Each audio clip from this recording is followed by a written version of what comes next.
Alors pour ce 4e épisode, nous avons décidé, contrairement aux autres épisodes, de participer avec une conférencière qui travaille pour accompagner les compagnies sur leurs initiatives d'équité, diversité et inclusion.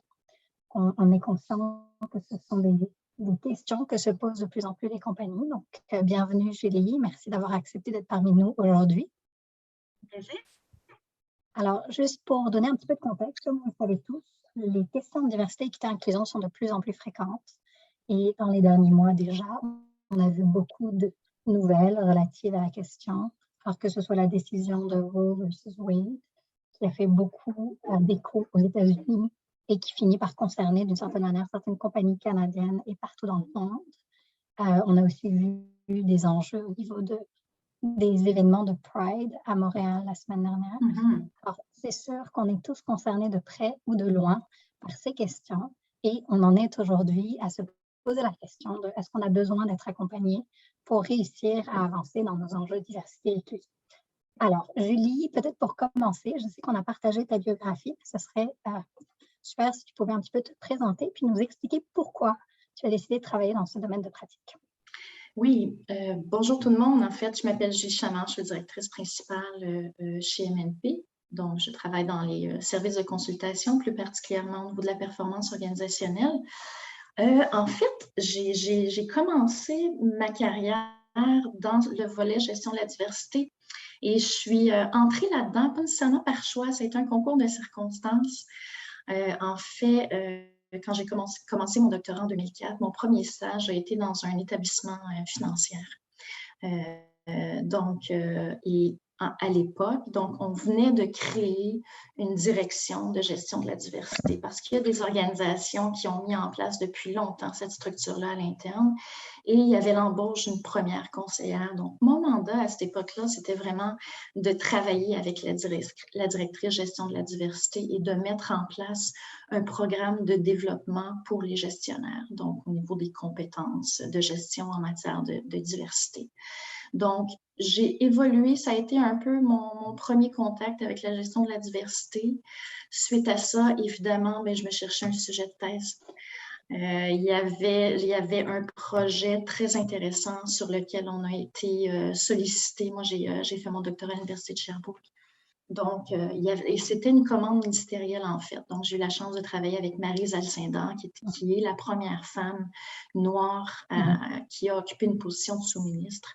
Son mandat principal était vraiment de revoir tout le volet gestion de la diversité, mais sous la forme de revoir la mission, la vision, les valeurs, de développer une stratégie, plan d'action. Donc, vraiment, la façon dont on aborde la diversité actuellement dans les organisations. Et donc, c'est un gros projet sur 2 ans. Donc, moi, j'y ai fait mon internat. Et en même temps, bien évidemment, je réalisais ma thèse. Donc, ma thèse, évidemment, j'ai pris mon échantillon au ministère de l'Immigration. Je me suis intéressée aux barrières et aux facteurs facilitant l'avancement professionnel des minorités ethniques, dont à l'époque, le plafond de verre était quand même là, un sujet qui était très discuté. Et en même temps, donc, j'étais représentante pour le ministère de l'Immigration sur des tables de concertation. Je ne sais pas si tu te souviens, tu es très jeune, Tara, je crois, mais il y a Jean Charest qui avait lancé une commission, la commission Bouchard-Taylor, sur les accommodements raisonnables. Et donc, comment les diversités, les différences culturelles amènent, dans le fond, les organisations à faire des accommodements. Donc, je siégeais sur des tables de consultation publique. Fait que pendant 2 ans, j'étais vraiment intégrée autant là, au niveau conceptuel que pratique dans les opérations tactiques et aussi dans des débats de société. Donc, ça a été vraiment mon premier compte. Oui, exactement. C'était assez intense comme baptême. Puis après ça, dans les rôles, moi, j'ai un background surtout en développement organisationnel. J'ai commencé ma carrière à l'interne d'organisation. Donc, suite à mon expérience au ministère, je vais travailler pour une multinationale. Donc, j'étais dans un centre d'expertise. Mon premier mandat a été vraiment de revoir la structure du service d'expatriation. Il y avait énormément de détresse psychologique chez les gens qui étaient expatriés, surtout au retour. Donc, j'ai revu l'entièreté du service. On a restructuré, on a mis en place des programmes. Donc, ça a été aussi un autre de mes mandats. Puis, suite à son organisation, la gestion de la diversité, sans occuper un rôle précis là, de conseillère en diversité, diversité tombait souvent sous le chapeau du développement organisationnel, était très proche des ressources humaines. Donc, ce n'était pas nécessairement une fonction qui était stratégique, mais plus tactique. Ceci dit, il y avait quand même de l'importance dans les actions qu'on mettait en place, que ce soit le développement de programmes, beaucoup de formation, mise en place de politiques. Donc, de cette façon-là, je pense que par ricochet, la gestion de la diversité, avec mon background, mon expérience, a toujours été des mandats sur lesquels j'ai contribué. Et quand j'ai quitté l'interne, je suis allée en consultation. Mon amorce en consultation était dans une boîte avec principalement des avocats en droit du travail. Donc, il y avait beaucoup de plaintes en matière de harcèlement. Donc, tout le volet plainte était traité par eux et moi, j'intervenais au niveau de la médiation quand il y avait souvent non-recevabilité d'une plainte. Puis je te dirais que dans la plupart des cas, il y avait souvent à l'origine de tout ça des différences culturelles. Donc, encore une fois, j'étais un peu amenée à gérer cet élément-là, mais dans un rôle complètement différent. Et j'ai commencé aussi à évoluer, à commencer à travailler avec des communautés autochtones depuis mon départ en consultation et évidemment dans les dernières années. Donc, je pense que ce discours-là revient souvent avec la mort de George Floyd, les mouvements MeToo, Black Lives Matter. Après, il y a le décès de Mme Echaquan. Donc, ça crée vraiment des images assez forte de comment ça se passe et la discrimination, le racisme systémique. Donc, ça crée une bulle diversité-inclusion qui fait peur un peu aux gens. Donc, les gens font appel à nous souvent en état d'urgence, des fois au début, en prévention, en préparation, mais souvent de façon très réactive. Mais dans l'avantage de voir aussi l'organisation sur une angle beaucoup plus systémique. Donc, et c'est ça. Je suis chez MNP depuis 1 an. Et je concentre ma pratique principalement autour du design organisationnel. Donc, toute solution là, qui va encadrer les transformations à l'intérieur des organisations, tout ce qui est gestion de la diversité, évaluation aussi de la culture organisationnelle, développement du leadership. Donc, vraiment, ma pratique tourne autour de ça. Puis ma clientèle, évidemment, sont majoritairement avec les communautés autochtones. Donc, voilà pour mon parcours diversité, équité, inclusion. Un parcours diversifié, mais toujours proche de la notion de diversité, équité, inclusion. J'ai trouvé ça fascinant en voyant votre biographie, de savoir que c'est quelque chose que vous faites depuis 2004. Alors, c'est sûr que ces temps-ci, on voit une tendance à s'impliquer en diversité, équité, inclusion. On voit beaucoup de personnes qui n'ont pas forcément de formation dans le domaine, qui deviennent des experts. Puis, quand on dit expert avec peut-être une expertise d'1 an, 2 ans, peut-être 3 ans. Vous avez définitivement une expérience de beaucoup plus longue date. Je trouve ça vraiment intéressant d'avoir un profil qui a aussi touché à la notion de diversité de différents angles et perspectives. Donc, autant d'un point de vue droit du travail que vous l'avez aussi fait d'un point de vue peut-être à l'interne d'une compagnie de développement organisationnel. Tous les exemples que vous avez donnés sont vraiment illustratifs de qu'est-ce que c'est de conseiller sur des notions de diversité et d'inclusion. Ça peut aller loin, puis ça peut être un spectre très, très large. Et puis, votre thèse, je serais curieuse en fait de savoir, est-ce que si aujourd'hui vous lisiez votre thèse, vous pensez que les choses ont beaucoup changé ou est-ce que les obstacles demeurent les mêmes? Les obstacles demeurent les mêmes, les biais demeurent les mêmes. Vraiment, la situation au niveau de la gestion de la diversité, de l'inclusion n'a pas tant évolué. Et les gens qui évoluent dans ce domaine-là connaissent les chercheurs là, qui sont Eli et Thomas. C'est vraiment 2 chercheurs très, très connus. Et je relisais dernièrement des études de 1996-90 actuellement. Ils ont écrit un article récemment, puis c'est le même discours et eux-mêmes le disent. Encore malgré une vingtaine d'années depuis leurs articles, la situation n'a pas tant évolué. Il y a du vocabulaire qui a changé, c'est plus présent. Il y a eu des vagues d'importance, la gestion de la diversité en entreprise, mais depuis les dernières années, je pense que vraiment le sujet est là pour rester. On le voit que c'est vraiment une préoccupation, un impératif pour plusieurs organisations. Donc, il y a une différence. C'est un incontournable. Vous mentionnez en fait un momentum, je pense qu'on parlait d'une bulle, peut-être d'événements qui ont accéléré l'importance accordée à la diversité, équité et inclusion. Je trouve ça dommage que de tels événements ont besoin d'arriver. Peut-être qu'ils arrivaient dans le passé puis qu'ils étaient moins couverts Aujourd'hui, on en est plus conscient. Donc, si on n'a pas autant évolué dans les 20 dernières années, on a de l'espoir que maintenant, le sujet étant davantage pris en considération, le progrès pourrait être plus rapide.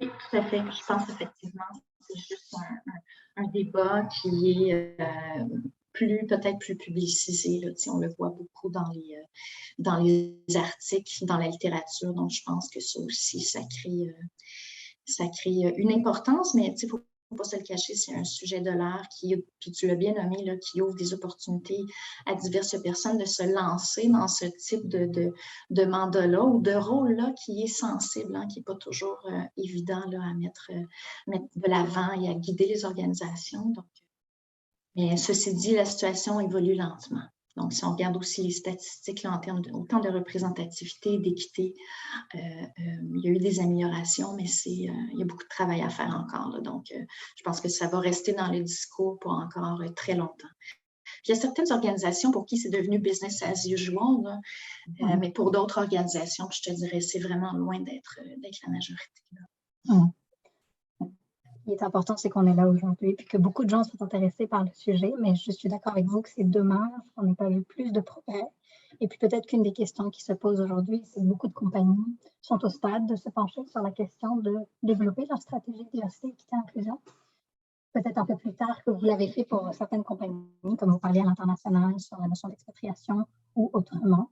Aujourd'hui, c'est devenu presque une nécessité pour certaines compagnies. Les compagnies avec lesquelles on a parlé lors des différents épisodes sont des compagnies assez larges qui se posent la question de comment démarrer leur stratégie. Est-ce qu'ils doivent le faire à l'interne d'eux-mêmes? Est-ce qu'ils ont besoin d'être accompagnés? Donc, est-ce que toutes les compagnies, selon vous, au stade d'élaboration de leur plan stratégique, Sarah, excuse-moi, je vais t'arrêter. Il y a Mme Couturier qui a posé une question. Est-ce que vous souhaitez qu'on réponde au fur et à mesure ou on attend à la fin?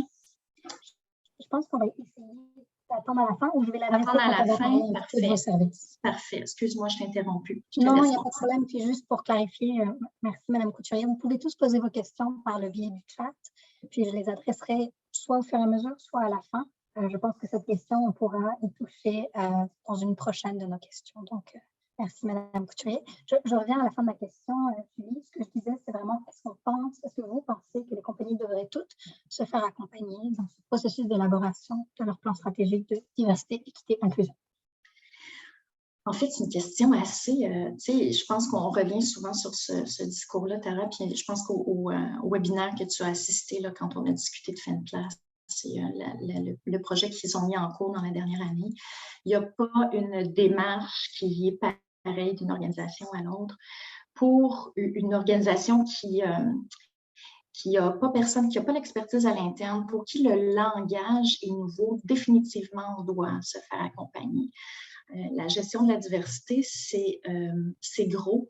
Les gens, généralement, ne savent pas par quel bout de tarte prendre ça, ce qui fait qu'on attend, puis demeure un peu dans l'inertie, il n'y a rien qui se passe. Donc, pouvoir avoir quelqu'un qui vient les aider à structurer, à réfléchir, à être capable de les aider à clarifier le pourquoi. L'intention, elle est souvent pas claire.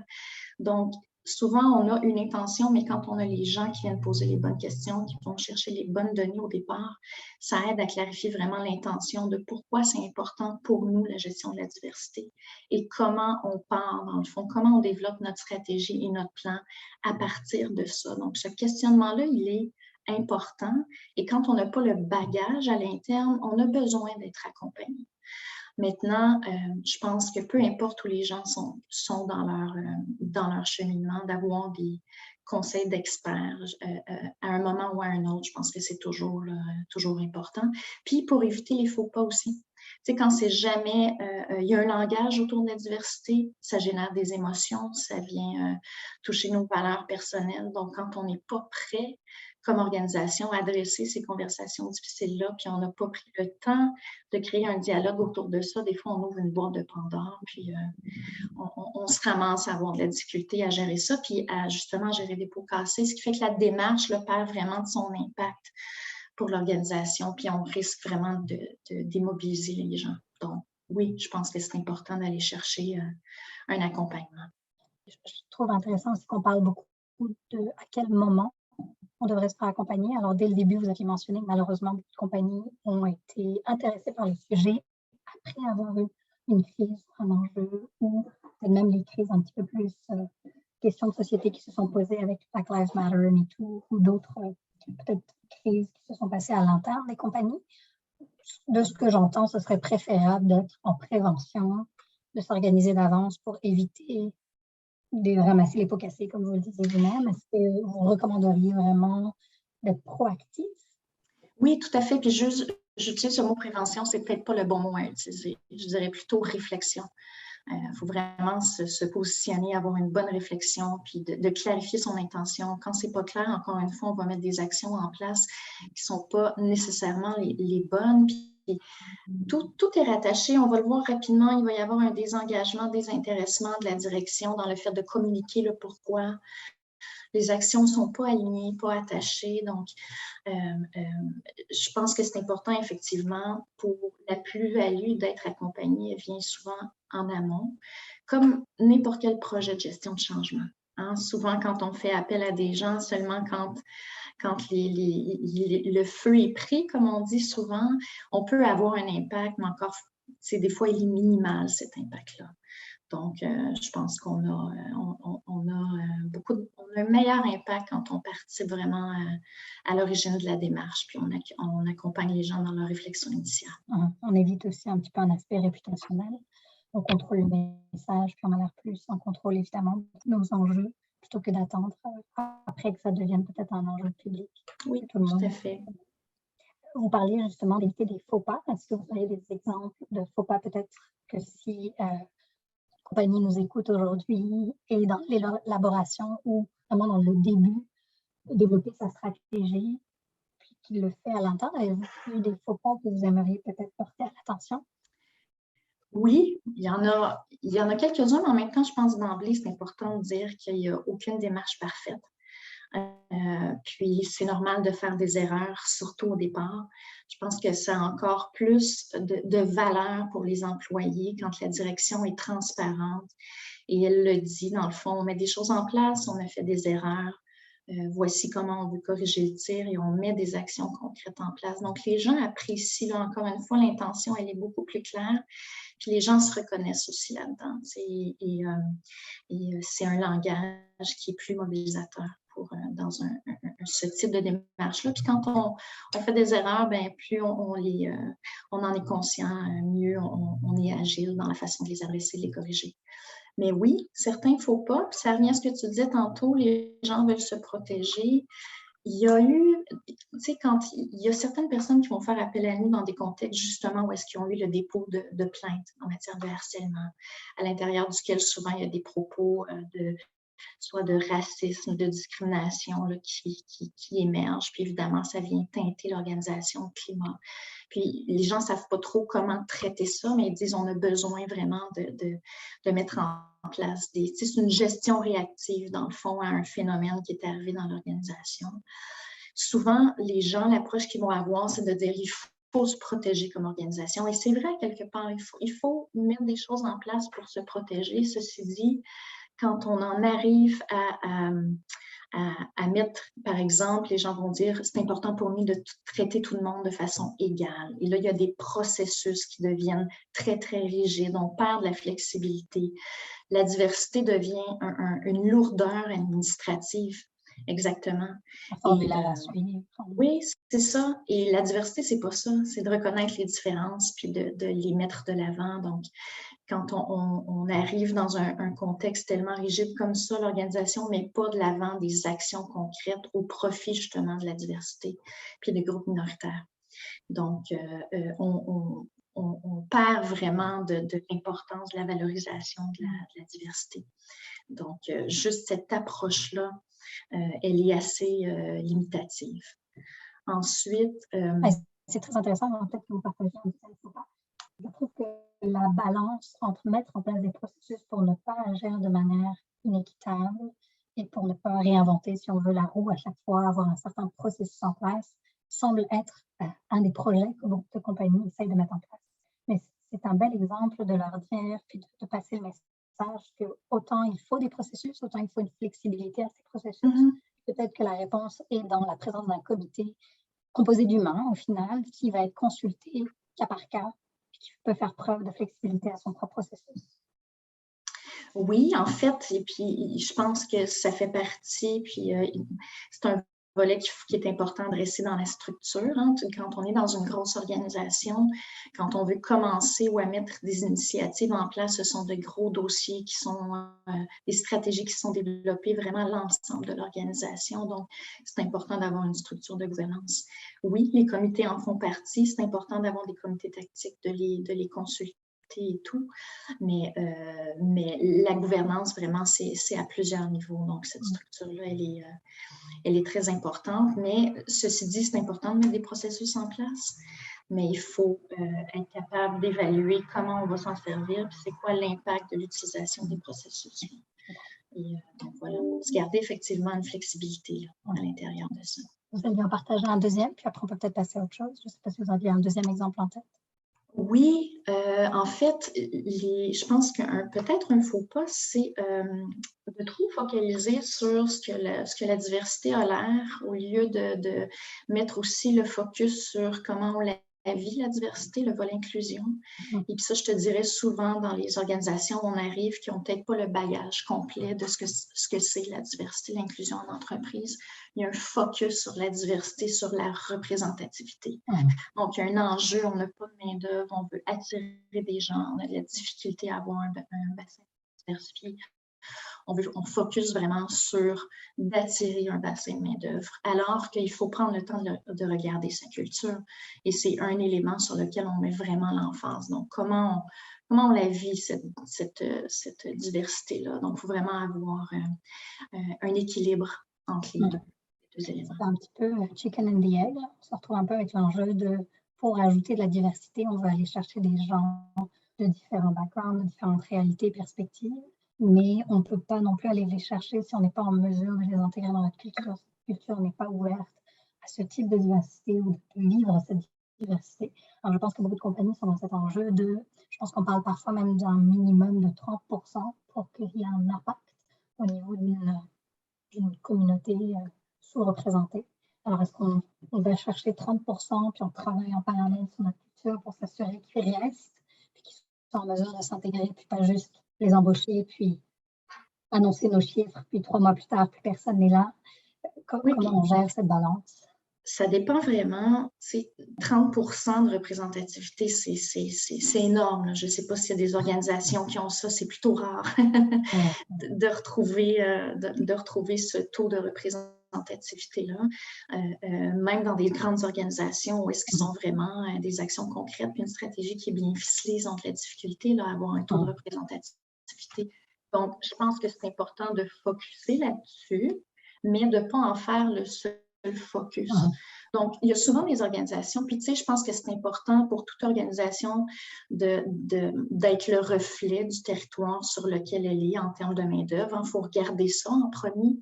Si moi, je suis en région, puis je me dis, puis il n'y a pas de diversité autour de moi, ça se peut que je me dise, puis je l'entends souvent ce discours-là, on n'a pas de diversité. Ça ne donne rien de mettre des choses en place ou même d'y réfléchir. On y réfléchira quand on sera rendu là. Mais encore une fois, on peut préparer la culture. C'est long de changer une culture. Il y a beaucoup de choses à mettre en place, même en n'ayant pas nécessairement un bassin là, très diversifié à l'interne. Donc, intéressant. Alors, on va peut-être s'approcher un peu plus de la question de Mme Couturier, mais de manière plus large. Alors, on parlait des services que MNP offre. Donc, juste peut-être de manière plus générale, nous expliquer votre approche, quels services vous offrez au niveau de l'accompagnement, diversité, équité, inclusion. Puis peut-être en sous-question, vous pourrez préciser si cela inclut ou non les personnes en situation de handicap. Mais je pense que d'un, il y a notre approche. De deux, il y a énormément de portes d'entrée à la diversité et aux demandes qu'on a là, par rapport au soutien que les gens aimeraient avoir de notre part. Notre approche de façon globale, c'est une approche qui est basée vraiment sur des données probantes, la recherche, et ça, on a des gens à travers le Canada qui possèdent une expertise en gestion de la diversité et nous sommes une équipe multidisciplinaire également quand on travaille avec les gens. L'approche en tant que telle, c'est vraiment d'arriver dans l'organisation, de se mettre en mode écoute, de créer vraiment un climat où les gens se sentent à l'aise, de pouvoir partager et en sécurité, de pouvoir partager ce volet-là, de créer cet espace-là, il est important. Puis, on va chercher des données. On écoute les gens, hein, les gens nous racontent leur histoire, l'espèce de portrait de ce que c'est la diversité pour eux actuellement. Elle se dessine de cette façon-là, à partir de données précises, à partir d'informations anecdotiques, à partir de faits. Donc, nous, on parle de cet élément-là de façon globale, puis on évalue la culture. Donc, ça, c'est un autre élément. On a des outils assez robustes qui nous permettent d'évaluer la culture, puis de pouvoir voir c'est quoi les valeurs qui sont importantes comme employé. Comment je vis, moi, comme employé, les valeurs actuelles dans l'organisation? Qu'est-ce qui est véhiculé? Puis, c'est quoi la culture idéale qu'on souhaiterait? C'est important de regarder l'alignement à l'intérieur de ça. Puis, c'est ce qui va venir aussi teinter le plan d'action qu'on va mettre en place. Donc, si on voit qu'il y a un désalignement ou qu'il y a vraiment des valeurs qui sont complètement limitatives puis qui vont à l'encontre de l'inclusion, c'est vraiment un flag en disant, mais il faut travailler là-dessus. Donc, on part de ça et on est capable de l'articuler en plan en disant, voici c'est quoi le portrait actuellement et de développer vraiment avec le leadership, le plan. En fait, la stratégie, le plan, puis de s'assurer qu'on a un langage commun autour de la diversité. Puis, généralement, on a une approche vraiment holistique. Tu sais, on va partir, on inclut vraiment les gens, mais vraiment à tous les niveaux d'organisation. Donc, le talent, la structure, les systèmes. On va travailler vraiment de cette approche-là de façon très intégrée. Hein. On essaie de ne pas toucher à un élément précis seul en silo. Cet élément précis-là, seul en silo, a des impacts sur d'autres. Donc, on essaie d'amener cette vision-là de façon globale. Puis maintenant, ben, ce qu'on offre comme solution, c'est très varié là, en fonction du diagnostic. Des besoins, oui. Donc, vous commencez vraiment par un état des lieux, diagnostic, où est-ce qu'on en est, où est-ce qu'on veut aller. Et là, vous pouvez un petit peu élaborer quelles sont les solutions ou le projet plus long terme. Exactement. C'est sûr qu'il y a des éléments clés, des incontournables, parce que, bon, c'est sûr que souvent, des gens, la diversité, l'inclusion devient un avantage concurrentiel. Hein. Les gens font face à une pénurie de main-d'œuvre.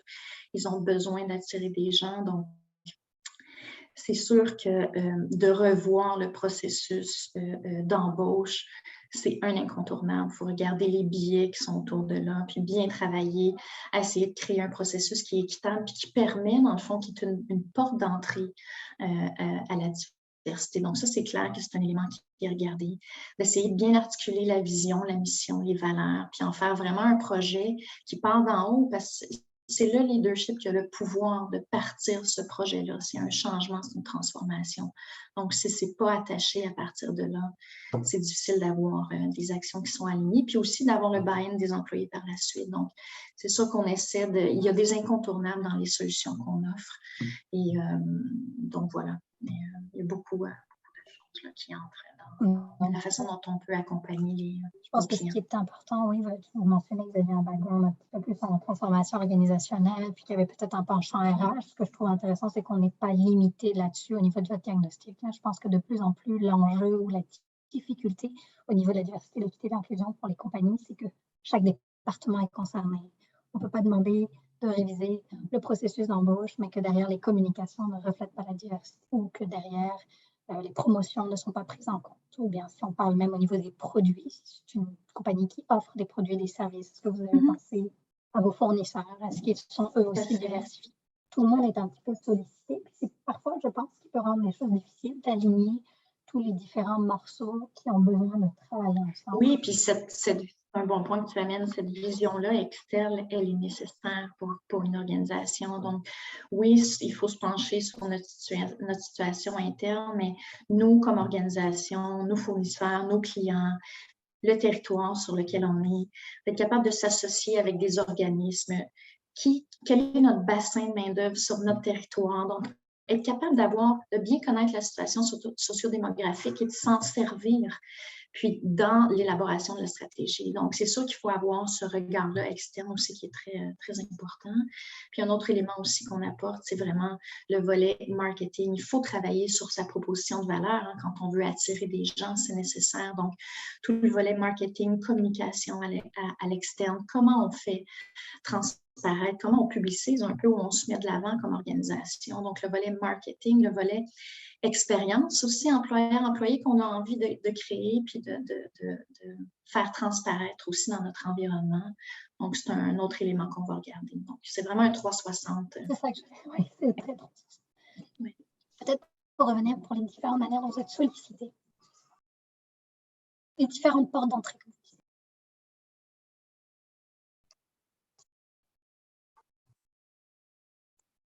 Oui, madame, c'est Madame Couturier. Je vais répondre à votre question. J'aurais dû le présenter au départ. MNP, c'est une boîte de consultation qui offre des services, une boîte nationale. Donc, il y a plus de 7500 employés qui sont répartis là, à l'intérieur de 120 bureaux au Canada. On a plus de 1000 associés. C'est un gros cabinet conseil qui offre des services de comptabilité, de fiscalité, de consultation et de solutions digitales numériques également. Donc, c'est très gros. On a plusieurs niches, plusieurs lignes de services. Donc, c'est un peu là, MNP comme boîte. MNP qui est davantage connu, là, je vous dirais peut-être au niveau du Canada anglais.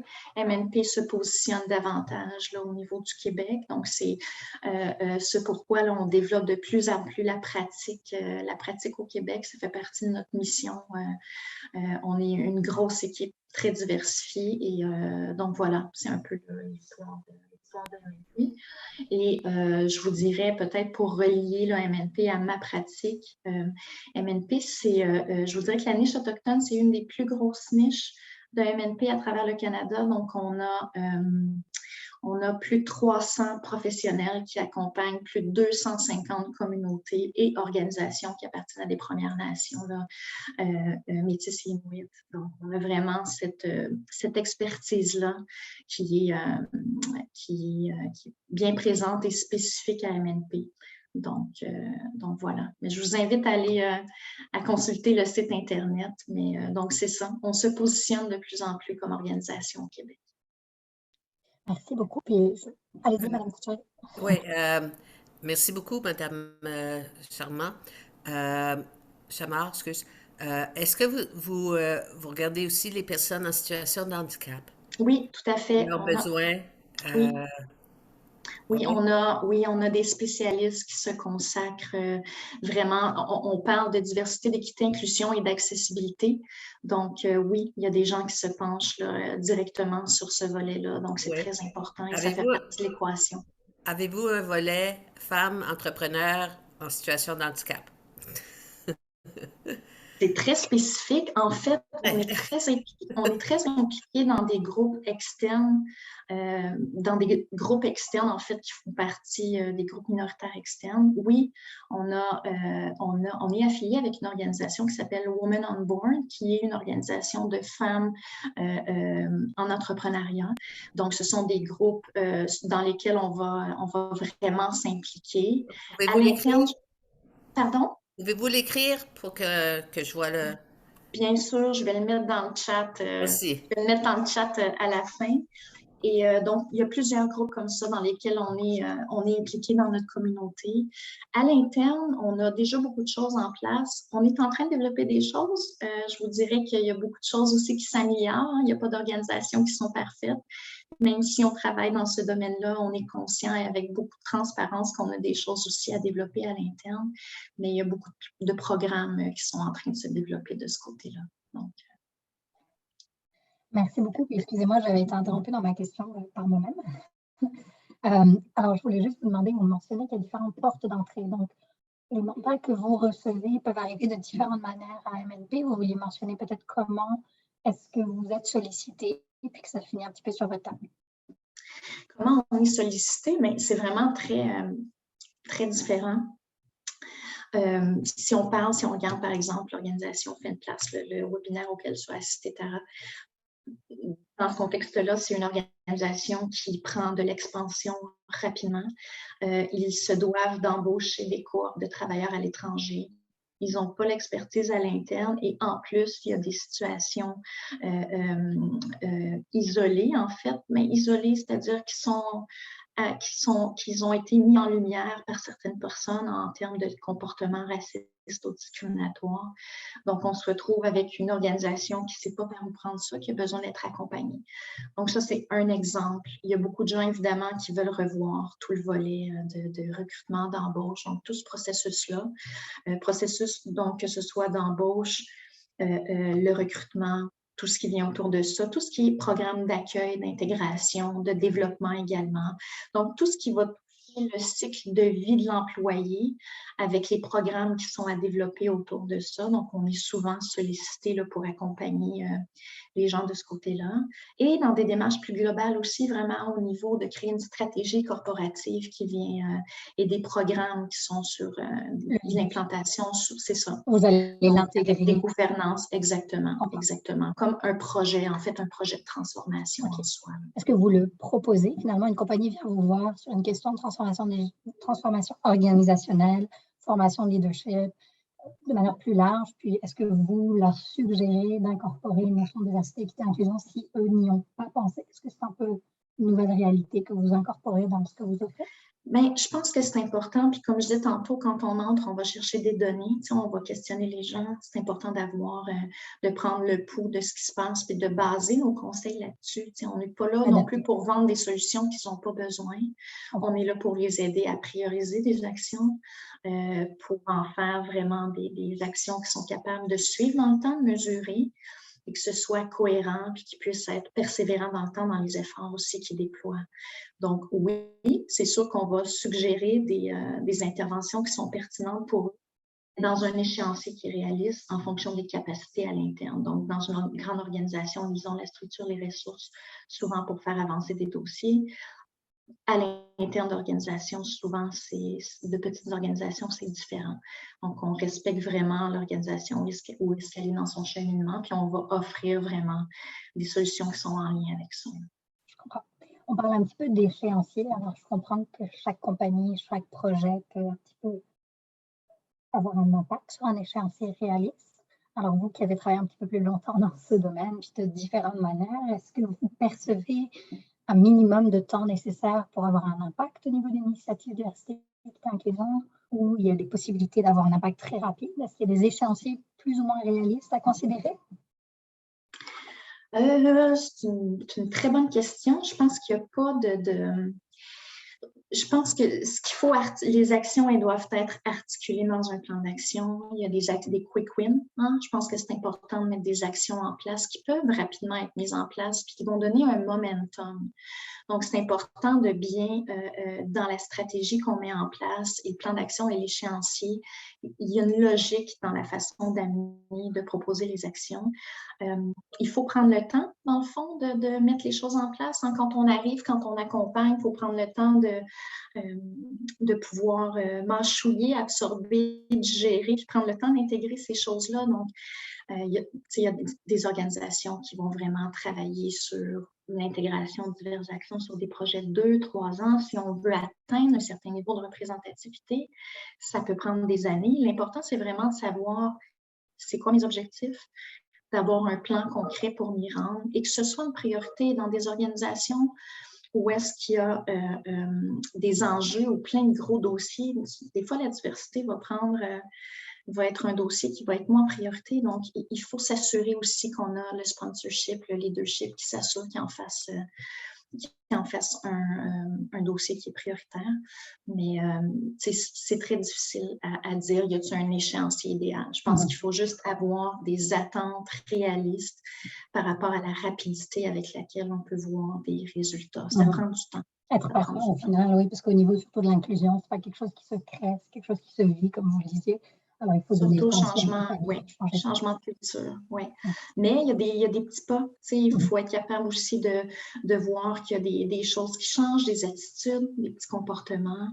On améliore des processus. Il y a des indicateurs qui peuvent, c'est important, l'élément indicateur à l'intérieur de ça, pouvoir voir justement le progrès qu'on fait. On parle de compagnies qui parfois ont trop de gros dossiers ou d'enjeux importants qui font en sorte que les questions de diversité peut-être sont mises de côté. Peut-être une réalité aussi avec l'augmentation de l'inflation présentement, puis la réalité que ça aura peut-être sur certaines compagnies sur leur budget. quelque chose qui peut peut-être inquiéter, là, contrairement au momentum qu'on avait dans les dernières années. Je vois beaucoup de compagnies créer des postes à l'interne, donc dédiés vraiment à la question de diversité, équité, inclusion, donc soit des gens à des niveaux vraiment directeurs, VP, avec un certain niveau de leadership. De moins en moins un mandat qui est restreint, si on veut, à l'équipe de ressources humaines, ce que je pense que c'est une bonne idée. Puis bien entendu, on se retrouve aussi à permettre à quelqu'un d'être dédié à ces questions et donc à se focuser, prioriser la question. Est-ce que vous pensez que c'est une bonne pratique? Est-ce que c'est un petit peu inévitable pour des compagnies d'une certaine taille à long terme d'avoir leur propre personne désignée qui se penche sur ces questions?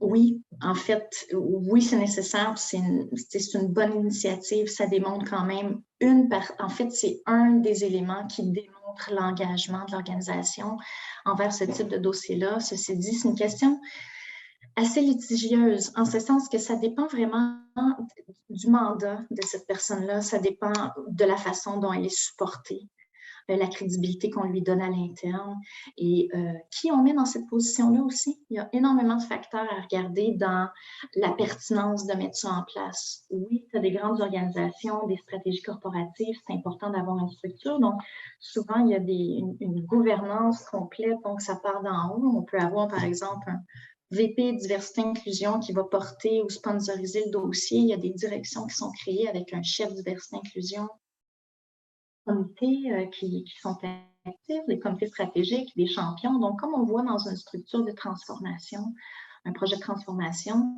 donc c'est bien, c'est dans les bonnes pratiques. Ça ne veut pas dire que c'est la meilleure façon de faire avancer un dossier. Des fois, c'est des structures qui sont lourdes. Ceci dit, ces dossiers-là, il faut qu'ils soient intégrés de façon structurée. Il faut qu'il y ait des gens qui le prennent et qui le fassent avancer. Donc, oui, c'est important. Ceci dit, dans qui on met dans cette position-là, puis tu l'as nommé tantôt, c'est important. Puis c'est important de s'assurer qu'on met des personnes compétentes et pas nécessairement juste des personnes qui représentent. On les met dans ces positions-là juste pour une question de représentativité, c'est-à-dire que si d'un côté, je mets une personne qui appartient à un groupe minoritaire et qui n'a pas nécessairement toutes les compétences, si cette personne échoue dans son rôle, pas juste elle qui échoue, c'est vraiment tout le groupe en entier. Il faut faire attention dans... Exactement, donc c'est l'intention encore une fois, puis de s'assurer que la personne qui est là a de l'expérience et une expertise là, dans le dossier, puis qu'elle soit soutenue. Donc, c'est important. Le soutien d'en haut est extrêmement important. Donc, c'est pas juste d'avoir une personne là, dans un poste. Il faut vraiment avoir l'écosystème autour, les conditions facilitantes là, pour qu'elle puisse prendre ce dossier-là en avancer. Je pense qu'on mentionnait aussi plutôt donc, le travail que vous faites pour certaines compagnies qui semble être très 360, là, très complet. Est-ce que vous avez des procédures en place pour les aider par la suite à transitionner? Alors, pour beaucoup de compagnies, faire affaire à des consultants, c'est très stressant parce qu'après, on crée une certaine dépendance à l'externe vis-à-vis des consultants. Alors, je vois un petit peu le poste de chef de la diversité et inclusion à l'interne comme une bonne manière de transitionner d'un support externe, une firme de conseil, à internaliser un petit peu la stratégie et à prendre le flambeau.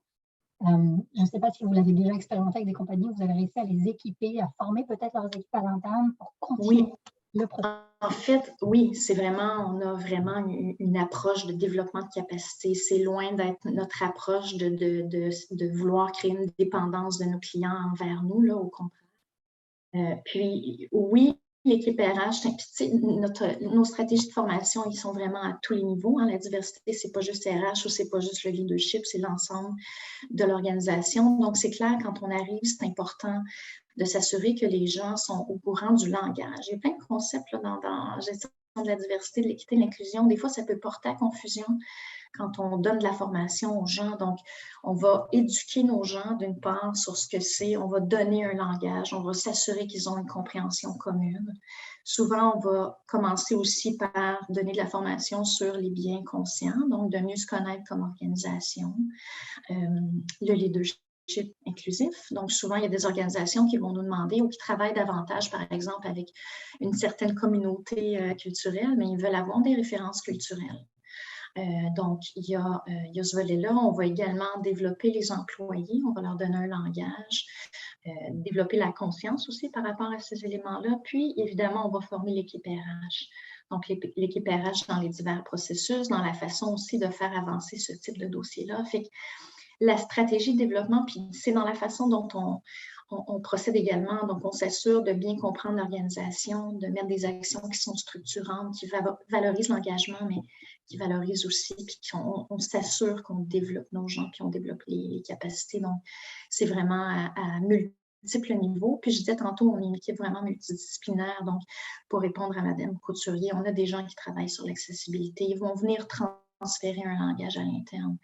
On a des gens qui travaillent en marketing, image de marque. Donc, ces gens-là vont venir transférer un savoir de comment on peut justement faire valoir l'organisation à des bassins plus diversifiés, par exemple.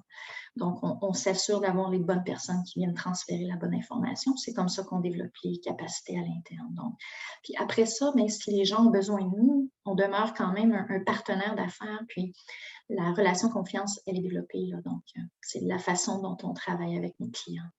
C'est sûr, c'est important, je pense, à long terme de pouvoir retourner vers vous parce que la réalité, c'est que les enjeux de diversité, équité et inclusion évoluent tout le temps. Donc, si quelqu'un pense avoir fini sa stratégie ou d'avoir fini de régler ces enjeux, je pense que c'est une erreur. C'est sûr qu'il y a des compagnies qui sont plus avancées que d'autres, mais d'avoir la possibilité de retourner vers vous comme cabinet de conseil qui connaît déjà la compagnie, on ne repart pas à zéro, mais ils peuvent vous consulter sur des questions peut-être plus pointues ou précises. Puis, en même temps, je pense que si on prend toute organisation qui prend la posture d'organisation apprenante et qui se donne l'opportunité justement des fois de faire des faux pas ou des erreurs ou d'être en amélioration continue, de mesurer, c'est comme ça. L'organisation aussi apprend à se connaître puis apprend aussi elle-même à mettre des choses en place. Là. Donc, pas toujours obligé d'avoir un consultant derrière, mais on est là vraiment en soutien. Mais je pense qu'il y a une responsabilisation et une autonomie qui doivent se prendre à l'interne aussi.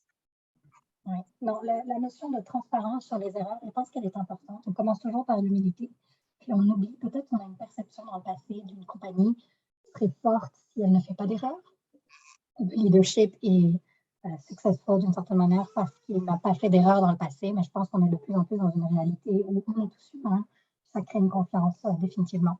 Vous parlez un peu de bassins plus diversifiés, puis plutôt vous avez mentionné MNP, puis vous particulièrement, vous avez travaillé beaucoup avec les communautés autochtones. Alors c'est sûr qu'en matière de pénurie de main-d'œuvre, c'est une population qui est parfois oubliée ou peut-être pas assez sollicitée. Alors est-ce que vous avez des choses à partager sur comment travailler plus étroitement avec les communautés autochtones, les considérer et s'assurer qu'elles restent et qu'elles sont intégrées dans nos compagnies? Oui, en fait, ce sont des gros dossiers. On pourrait en parler de long en large. Il y a, je pense que du premier abord, les organisations, les gens à l'intérieur, que ce soit des gestionnaires, le leadership, les gestionnaires, les employés, doivent être informés de l'histoire des peuples autochtones, de la réconciliation, des traumas, puis de comment les gens amènent ça aussi dans l'organisation. Donc, c'est important d'une part d'avoir cette éducation-là au départ pour être capable d'entrer en relation avec eux. Il y a un rapprochement culturel qui est nécessaire et qui est pas facile.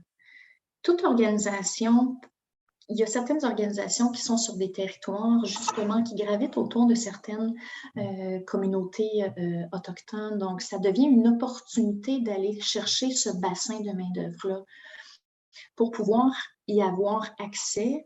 C'est pas juste de dire, bon, mais je vais postuler puis je vais voir si j'obtiens un CV d'une personne qui appartient à une communauté autochtone, mais c'est vraiment pour l'organisation de créer des liens avec le conseil de vente de la communauté, de créer des liens avec les organismes de la communauté, de créer des partenariats avec, par exemple, des écoles pour aller s'assurer de former ces gens-là puis de tenir compte, dans le fond, de la culture. Donc, il y a beaucoup de choses en place, à mettre en place avant de dire « j'accueille quelqu'un », il faut préparer les employés, il faut s'assurer aussi d'être dans un mindset de « on a à apprendre de ces gens-là, comment on peut s'assurer vraiment de vous intégrer dans l'organisation puis de considérer la richesse que vous pouvez nous apporter, non pas juste de dire vous êtes là pour nous servir. Donc, et je pense qu'actuellement, ce qui est important, puis on le voit de plus en plus là, au niveau de la réconciliation, puis ça fait partie vraiment des débats de société. Il faut faire attention aussi dans le langage de victimisation. Donc, ça fonctionne pas bien avec les communautés. On n'est pas là pour les voir comme des victimes. On est là vraiment pour favoriser leur autonomie, pour pouvoir s'assurer d'utiliser leur potentiel à l'interne. Donc, il faut juste s'assurer de mettre les bonnes balises qui vont favoriser la compréhension, puis l'intégration de ces gens-là, puis bien les utiliser au bon endroit. Ce rapprochement-là. Ceci dit, c'est vraiment un survol à haut niveau. Il y a des choses qui sont des pratiques gagnantes là, pour pouvoir travailler de façon efficace avec les communautés autochtones. La notion de commencer dès les écoles, je pense que c'est une réalité pour différents groupes minoritaires. On ne peut pas s'attendre à ce que le bassin aujourd'hui soit ce qu'il est, ou en tout cas intègre de plus en plus des communautés minoritaires si on ne commence pas plus tôt. Donc, on a peut-être une responsabilité aussi d'aller encourager plus jeunes à aller créer des liens avec différentes communautés et différents groupes qui peut-être sont moins impliqués dans certains domaines, n'ont pas eu les chances de s'impliquer dans certains domaines, peuvent être inspirés éventuellement à plus long terme devenir des employés ou des partenaires d'une manière ou d'une autre des compagnies desquelles on travaille. Alors, je veux juste donner la chance, s'il y a d'autres questions, peut-être vous pouvez les mettre dans le chat, on va les réceptionner. En attendant, peut-être une question de ma part. Alors, vous avez participé à beaucoup de débats de société il y a longtemps sur les questions, évidemment, d'accommodement raisonnable. On a démarré l'échange en parlant du fait que ça n'avait peut-être pas avancé aussi vite qu'on aimerait. Alors, j'ai participé il y a quelques mois avec BPW à une conférence avec des membres, entre autres, de la France, qui nous parlaient beaucoup du travail fait sur l'égalité hommes et femmes et la discussion a tourné beaucoup autour de la fameuse question des quotas. Alors, je suis un petit peu curieuse de savoir ce que vous pensez. Je comprends qu'il n'y a pas de réponse noir ou blanc, mais est-ce que ça pourrait être un outil d'évolution au niveau de la société québécoise, de manière plus générale? Oui, quelle question litigieuse. En fait, c'est un choix stratégique pour moi. Si dans une organisation qui va dépendre d'une main-d'œuvre diversifiée, n'a pas de représentativité et veut attirer des gens à l'interne, je pense que c'est important à compétences égales, du moins d'aller favoriser les gens qui appartiennent à des groupes minoritaires. Donc, c'est comme ça, tranquille. Je pense qu'il faut voir le processus d'embauche de façon stratégique. Chaque embauche qu'on fait évoluer notre culture. C'est important d'aller chercher, évidemment, les bons talents. Hein. C'est pas juste de dire je fais entrer des gens, par exemple, de minorités ethniques et puis, that's it, je n'utilise pas leur talent nécessairement. Là.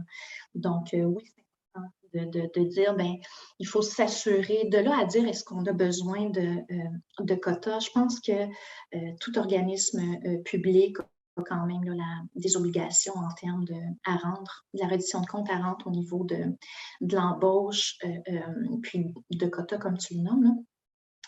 Ceci dit, je pense que pour de petites organisations, ce phénomène-là de quotas ne s'applique pas nécessairement. Tout ce qu'ils veulent, c'est d'être capable d'attirer de la main-d'œuvre puis tranquillement de travailler sur une meilleure représentativité. Ce qu'on appelle les objectifs aspirationnels, avoir un petit peu Exactement. Mais ceci dit, c'est une des façons de voir le succès de cette démarche-là pour une organisation, c'est quand on se rend compte que comme organisation, on est le reflet de la société, ou du moins ça part du territoire sur lequel on évolue. Donc, si on veut se rendre là, il faut faire des choix stratégiques. Je comprends. Des embauches. Oui. Oui, pardon. Au niveau de tout ce qui est équité, diversité, inclusion, il y a beaucoup de métriques. Il y a beaucoup de gens qui aussi estiment que c'est très difficile de quantifier le succès. Vous avez parlé du fait que vous avez beaucoup de solutions pour mesurer, faire un diagnostic. Est-ce que pour vous, il y a une métrique qui est sous-estimée? Donc, peu de compagnies parlent et peut-être devrait être considérée davantage. Une métrique, je vais y aller de façon globale en ce sens que, encore une fois, ça dépend de l'organisation, ça dépend souvent de la grosseur de l'organisation. Une grande organisation, puis la richesse de données, d'une part, il faut mesurer. Hein, il faut mesurer le progrès, c'est comme ça qu'on avance, il faut être transparent, le montrer aux employés, il faut donner cette crédibilité-là à la démarche en mesurant. C'est comme ça qu'on s'améliore, qu'on met des choses en place. Ceci dit, dans de grandes organisations, les employés, quand on les embauche, ils ont la latitude de pouvoir se déclarer comme appartenant à des groupes minoritaires. Donc, les organisations vont se baser sur ces données-là pour pouvoir mettre des choses en place. Ceci dit, ce n'est pas toujours représentatif du bassin global de minorités au sein de l'organisation. Donc, il faut faire attention à ça. Il faut les bonnes données, il faut les bons systèmes. Donc, c'est vraiment, il faut, la richesse des données, c'est quand on est capable de les segmenter aussi, pas juste avoir la race, le genre, l'orientation sexuelle, mais c'est pouvoir de créer des segments puis de bien avoir un suivi de ces métriques-là. Je pense que pour de petites organisations, puis je vais y aller beaucoup aussi de ce côté-là, les gens qui sont moins, des fois, habiletés ou pour qui suivent les résultats ou suivent des indicateurs, des fois, c'est plus complexe ou je pense qu'il ne faut pas négliger l'inclusion. Puis essayer de créer, dans le fond, ces tribunes-là pour aller chercher des commentaires, de pouvoir mettre peut-être des indices. Oui, de pouvoir mettre des indices diversité inclusion à l'intérieur, par exemple, d'un sondage d'engagement. Mais ceci dit, c'est clair qu'au départ, tout ce qui a trait à l'embauche, puis d'avoir des métriques claires sur est-ce que j'ai un bassin de main-d'œuvre, est-ce que je suis capable, qui est-ce que j'attire, de bien connaître aussi ma main-d'œuvre à l'interne. Le diagnostic final, où est-ce qu'on en est? Exactement. Donc oui, il y a ce type de métrique-là, mais la question, elle est très large, puis encore une fois, ça dépend de l'objectif que l'organisation a. Donc, voilà. Alors, le temps a filé, j'avais une dernière question. Oui. On va la poser, puis on va espérer que tout le monde a 1 minute de plus. Si vous aviez une initiative, puis je comprends que mes questions ne sont pas évidentes parce que ça dépend beaucoup des compagnies, mais une initiative que vous avez mis en place, une compagnie qui va continuer à mettre en place, qui a été particulièrement percutante, qui peut-être surprendrait les gens, que ça a été une initiative qui a eu un bon succès au niveau de l'équité de la il n'y a pas d'initiative percutante. Je veux dire, je vais parler de mon expérience à moi. Je pense qu'il y a quand même des pratiques gagnantes en ce sens que, puis ce que je constate, quand une organisation prend le temps de vraiment développer la gestion intermédiaire et vraiment de s'assurer de développer un programme de leadership où est-ce qu'on ne fait pas juste adresser la diversité, l'inclusion, mais on se penche sur un savoir-être, sur l'empathie, sur la communication, sur le leadership inclusif, de bien comprendre comme gestionnaire, c'est quoi mon avantage, moi, comme personne majoritaire, et de bien s'en servir. Donc, le savoir-être est super important parce qu'on voit vraiment une corrélation entre développer un savoir-être, renforcer cet élément-là et la capacité du gestionnaire à créer un environnement sécuritaire pour que les gens puissent justement se montrer authentiques au travail, tout comportement que tu connais qui favorise l'inclusion. Donc, une organisation qui va focusser sur ce volet-là, c'est beaucoup plus gagnant, je pense, pour plusieurs initiatives. Donc, puis on sait que les gens quittent les organisations, pas nécessairement pour l'organisation, mais encore à cause de gens qui sont là. Donc, il faut prendre le temps vraiment de renforcer les compétences de la gestion intermédiaire. Merci beaucoup, Julie. Alors, merci à tout le monde qui a participé. On va diffuser cette conférence, elle sera enregistrée, donc vous pouvez la partager, bien entendu. Et puis, si évidemment, il y a des personnes aujourd'hui intéressées à aller plus loin sur la question pour leur compagnie, pour leurs initiatives, vous pouvez contacter Julie au sein de l'MNP. Excellent, merci. PW. Merci pour l'invitation. Avec plaisir, bonne journée. Merci, au revoir. Bye tout le monde.